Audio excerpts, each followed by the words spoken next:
Sir, आपने भी बात कही हमारी सोसाइटी में इनडिफरेंसेस हैं। से पूछ रहे हैं कि इनसे आपसे सर, अच्छा, कन्हैया जी से। शुक्रिया आपका। हाँ, आपने बात कही हमारी सोसाइटी में इनडिफरेंसेस हैं, दलित है, बहुत से पिछड़े वर्ग भी हैं।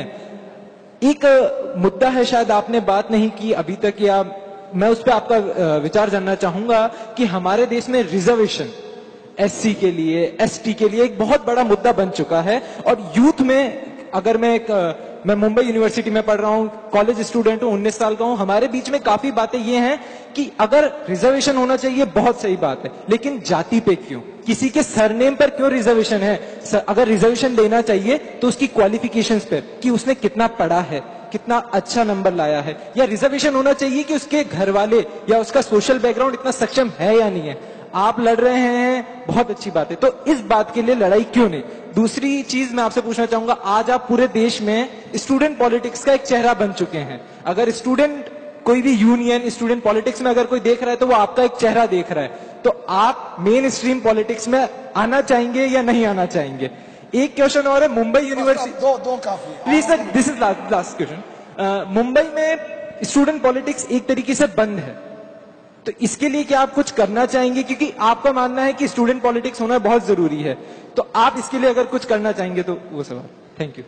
देखिए, आपके सवाल बहुत अच्छे हैं, पता नहीं जवाब अच्छा लगेगा कि नहीं। देखिए, एक बात तो समझिए, जब हम रिजर्वेशन की बात करते हैं तो होना चाहिए कि नहीं होना चाहिए, इसको समझने के लिए थोड़ा हमको ये देखना पड़ेगा कि क्या सरकार के द्वारा संवैधानिक प्रावधानों से दिए गए रिजर्वेशन के अलावे इस देश में कोई अप्रत्यक्ष रिजर्वेशन काम करता है कि नहीं करता है। सबसे पहले इसको समझिए। मसलन चलिए कल सर्वे करेंगे आपके साथ, ये जितना भी नाली साफ करने का काम करते हैं ना, उसमें खोज के बताइएगा मुझे कि कौन जाति के कितने लोग हैं। और दूसरा, मंदिर का जो पुजारी होता है ना, उसका भी एक कास्ट एनालिसिस करेंगे और पूछेंगे कि उसमें किस जाति के कितने लोग हैं। और तीसरा, थर्ड फॉर्म में आपको बताता हूं कि आप में और हम में ऐसी कौन सी कमी है और माननीय अंबानी जी के सुपुत्र में ऐसा कौन सा गुण है कि वो पैदा होते ही अरबपति होते हैं और हम जो है तरसते रहते हैं दो जून रोटी के लिए भी। क्या ये कोई रिजर्वेशन है कि नहीं है? इसको समझने की कोशिश कीजिएगा, तब आपको ये लगेगा कि रिजर्वेशन दरअसल सोसाइटी के अंदर जो ऑलरेडी इनइक्वलिटी है ना, उसको खत्म करने के लिए है। ऐसा नहीं है कि उससे कोई और इनइक्वलिटी सोसाइटी में पैदा करना है। लेकिन पैदा कैसे हो जाता है? पैदा इसलिए हो जाता है कि जिसको रिजर्वेशन का लाभ मिला है उसको पॉइंट आउट करके हम बताते हैं कि देखो, इसको रिजर्वेशन देने की क्या जरूरत है। चलिए इस आंकड़े पे भी बात कर लेंगे। हम पूछते हैं कि जब इस देश के अंदर मात्र 2% जॉब जो है वो सरकारी संस्थानों में है, 98% जॉब जो है वो प्राइवेट संस्थानों में है, और प्राइवेट संस्थानों में कोई रिजर्वेशन नहीं है, तो मुझे बताइए कि रिजर्वेशन से इनइक्वलिटी कैसे आ रही है। रही बात कि कास्ट के आधार पे क्यों, उसका एक कारण मैं आपको बताता हूं कि हिंदुस्तान में रिजर्वेशन जो दिया गया वो इकोनॉमिक आधार पे नहीं दिया गया, सोशल और एजुकेशनल बैकवर्डनेस के आधार पे दिया गया। कारण क्या था कि मान लीजिए कि मैं दलित हूं और मैं आईएएस बन गया हूं, हमारे दफ्तर में जब आएंगे कोई साहब जो दलित नहीं है, वो वहां प्रणाम तो उनको करना पड़ेगा, लेकिन निकलते निकलते जाति सूचक गाली देकर के जाएंगे। क्या आज भी बेटी रोटी के संबंध जिसकी मैं बात कर रहा था वो फ्रीक्वेंटली समाज के अंदर बन रहे हैं?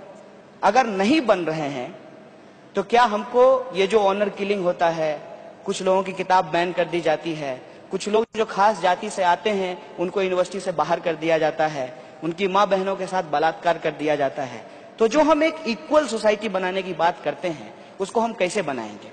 हमको लगता है, मैं समझता हूं कि एक जो लाइन खिंची हुई है ना, जिसमें डायनेस्टी से लोग जो है अरबपति पैदा होते हैं, लीडर पैदा होते हैं, उनके पास एक बैकग्राउंड होता है, बहुत धड़ाधड़ अंग्रेजी बोलते हैं, लेकिन उसके अलावा भी एक बहुत बड़ा हिस्सा है जो इसी समाज का है, उसको कैसे हम मुख्य धारा में लाएंगे?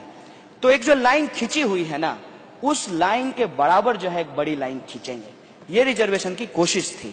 मैं मानता हूं कि उसमें बहुत सारी चीजें नहीं हो पाई है, लेकिन ये कोई सॉल्यूशन तो नहीं है ना कि आपके हाथ में कोई जख्म है और वो जख्म आज का नहीं है, पिछले 5000 सालों का जख्म है वो, और उस जख्म को ठीक करने की बजाय आप कह रहे हैं कि हाथ काट करके ही फेंक देंगे। पूरी दुनिया में घूम करके देख लीजिए, अलग अलग जगह पे रिजर्वेशन अलग अलग फॉर्म में दिए जाते हैं। Affirmative action. सवाल ये है, मैं अफ्रीका के ऊपर काम कर रहा हूं।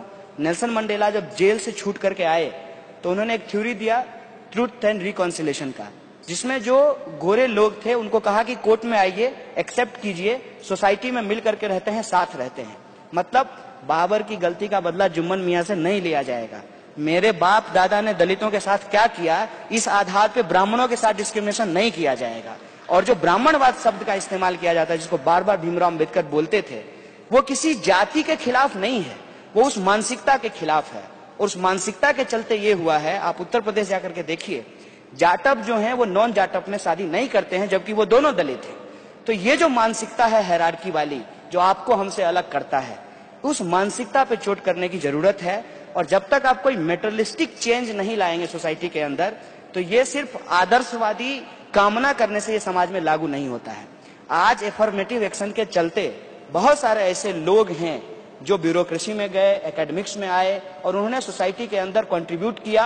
और वो जो एसर्शन है, उस एसर्शन के चलते ही आज हम ऐसे माहौल में रिजर्वेशन के ऊपर चर्चा कर पा रहे हैं। तो ये सोसाइटी को ट्रांसफॉर्म करने के लिए जरूरी होता है। दूसरा सवाल जो आप कह रहे हैं कि आप राजनीति में आएंगे कि क्या करेंगे, मैं समझता हूं कि मेरे पैदा होने से पहले ही मेरे साथ राजनीति शुरू हो गई थी। देश में के अंदर जो सरकार थी उस वक्त, वेलफेयर स्टेट के कॉन्सेप्ट के आधार पे हर गर्भवती महिला को पोलियो का टीका नहीं लगाई होती तो हो सकता है कि मैं पोलियो ग्रस्त पैदा होता।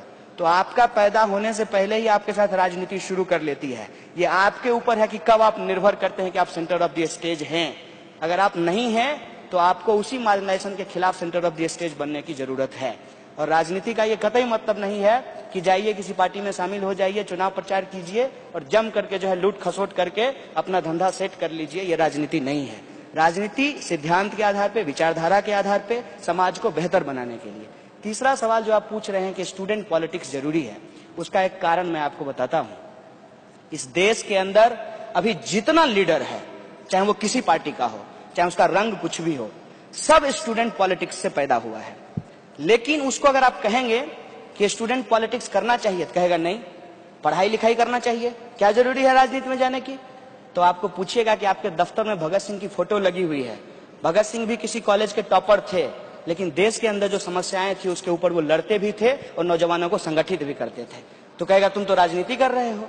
हम कहते हैं कि जब समाज की बेहतरी के लिए राजनीति करना जरूरी है, और आप जो डायनेस्टी करेंगे कि माने नेताजी का बेटा नेता होगा, कलेक्टर साहब का बेटा कलेक्टर होगा, लेकिन किसान का बेटा किसान नहीं होगा, ये जो परिस्थिति पैदा की गई है। देखिए, दोनों काम है, दोनों प्रोफेशन है, लेकिन किसान का बेटा किसान नहीं होना चाहता और नेताजी का बेटा नेता होना चाहता है।